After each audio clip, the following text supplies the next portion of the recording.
most pressing thing for this state will be his support of the Kansas fair tax. And unless, Peter, you want to say a word about that?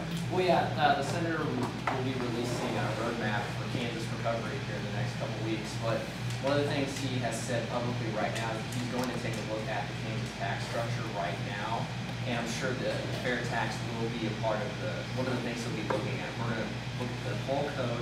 We're going to try to encourage businesses to actually come to Kansas rather than going over to the Missouri side. Because our tax rate right now is higher than any other state in the Midwest. And so we need to definitely dumb that down a little bit and encourage businesses like Cerner and other companies like that to actually come here right now. And I'm very confident the governor, when I say this, very confident Governor Brownback will make that happen. Because if you look at what's happening right now, over the last few years, I think we all know, look at the polls, there's 3 people really effectively running for Kansas 3rd District.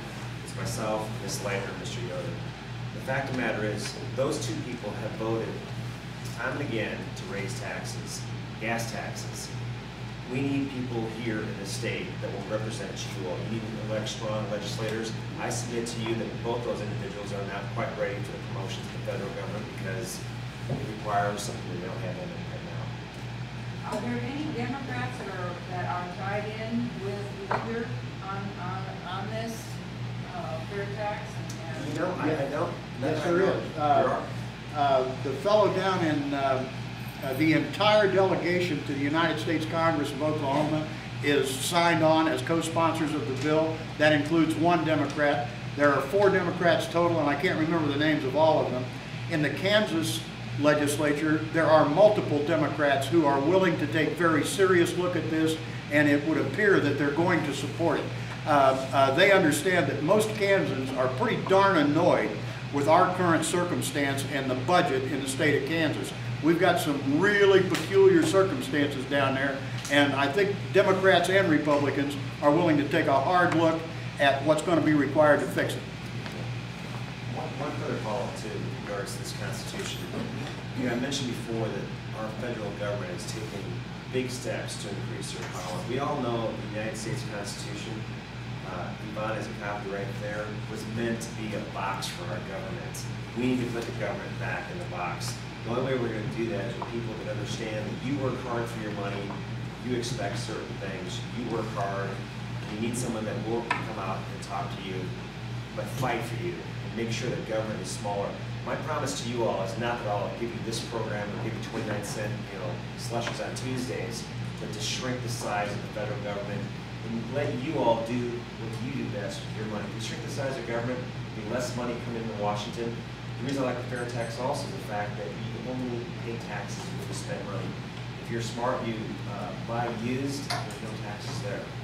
So follow-up questions. You all over here are sitting down and pretty quiet. There's got to be something there's got to be a reason you came out to hear about John Rysavy. Well, I have a question about the $13 trillion debt. I mean, where on earth, as huge as it is, where do you start cutting? I mean, you hear about, all right, let's do away with the education department, let's do away with the commerce department.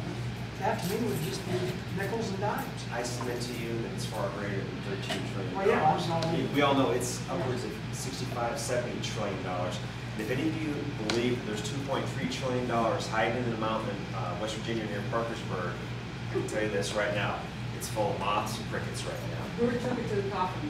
Yeah. Moment of silence for Senator Burr. Okay, moving on. It comes down to the cuts.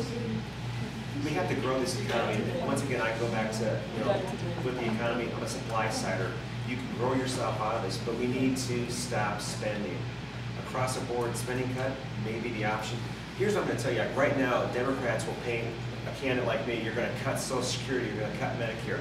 My premise is the fact that if you're over 65, you're already collecting Social Security or Medicare, we can't change it. You can't get out that horse bit stream. But let me tell you something. By 2023, and this deals directly to your point, 2023, that's not that far from now, Medicare, Social Security, and Medicaid will eat up 100% of the budget. There's no room for national defense. My primary job, if you look at the constitutional delegations of congressmen, congresswomen, as it were, protect and defend the Constitution, the citizens of the United States, there's no money for that. So we do need to look at entitlements. I'm 45. I mean, like I said, you could ask me my birthday. I don't care. People my age, you know what? Maybe they need to consider moving up to retirement age. They did in France, and they moved at 62. They moved it up in Greece, and they had riots in the street. A quick trivia question. Does anybody know what the life expectancy was back when Franklin Delano Roosevelt signed into law the New Deal that created Social Security? 55. 63. If I remember correctly, it was about 63, so you're spot on. So that being said, think back. What is retirement? You get Social Security, 65. Most people wouldn't live that long. Our lives expanded. You ladies are going to live on average about 83 years. Us guys, not so lucky, 76, 77. We need to take into account that we are living longer. People are working longer. I have 6 kids. I'll fully work until I'm 90 years of age. I know that right now. So we need to do those sorts of things. We need to push out the boundaries. And no program should be off limits. You mentioned the Department of Education. I was talking to Congressman Linder. Interesting factoid. We have some young people that are recently out of college. If you took the entire Department of Education's budget, every single dime, and gave every graduating senior in 2010 a full ride scholarship. Now talk about hope for someone. Inner city child getting a full scholarship, the state university of their choice, be it South Dakota State University, where I graduated from, or the University of Kansas, you'd have $450 million left over. There's a lot of fat. You're not actually advocating that, right? I'm not advocating, I'm just giving it as an example. I'm just checking. No. Those are the types of debates that need to be on the table. Right now, that debate is not on the table. When you look at $3 million that was given to the museum up at Leavenworth for prison museums. I'm sorry, but $3 million to make a museum on prisons, I think I could read about that online in 2 minutes and get all I needed to know. That's the problem with pork. We're doing things that, it's called OPM, other people's money. They get out to Washington, D.C., they go crazy. Opium. Yeah, that too. So, any other questions real quick? You gotta go, I know. Well, I think maybe an argument some of your critics might have, or a question they might have, is how come you're running for this instead of a state rep? Well, that's a good question. I'll give you, there's 2 answers. 25, I got that box checked. I'm a natural-born U.S. citizen. In fact, I have my birth certificates on file with the Department of the United States Air Force. But that being said, that's the funny answer. But you look at what's going on in this country, we've gotten to this point by the trained politicians. We've got to this point by the trained attorneys. And I think I'm halfway intelligent. My wife might argue otherwise on some days, but that's neither here or there. But you want somebody that's going to fight for you and tell you what needs to be done. And that, my friend, is priceless. What you see is what you get. And I'm a fighter, and I'm here for you. I haven't seen the other candidates out there doing this. I think people get into the little safe zones. They want to avoid the press right now because we're on a camera. I don't know where this will end up. Maybe it'll end up on a Sesame Street rerun. But they want to avoid having their words spoken and heard on the camera. I'm not that guy. I'm the guy that will fight for you. And if I say something, I'm going to defend that statement. If I mismangle a word, I'll do that too, and I'll represent that. But don't underestimate the fact that I'm going to be the hardest working guy out there.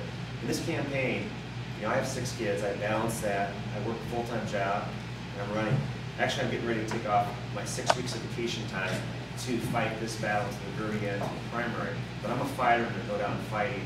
And I think those are more important prerequisites. If you look back to our founding fathers, there's a lot of good men in there that weren't attorneys, and it comes down to who do you think can do the job for you? We don't need another attorney. No.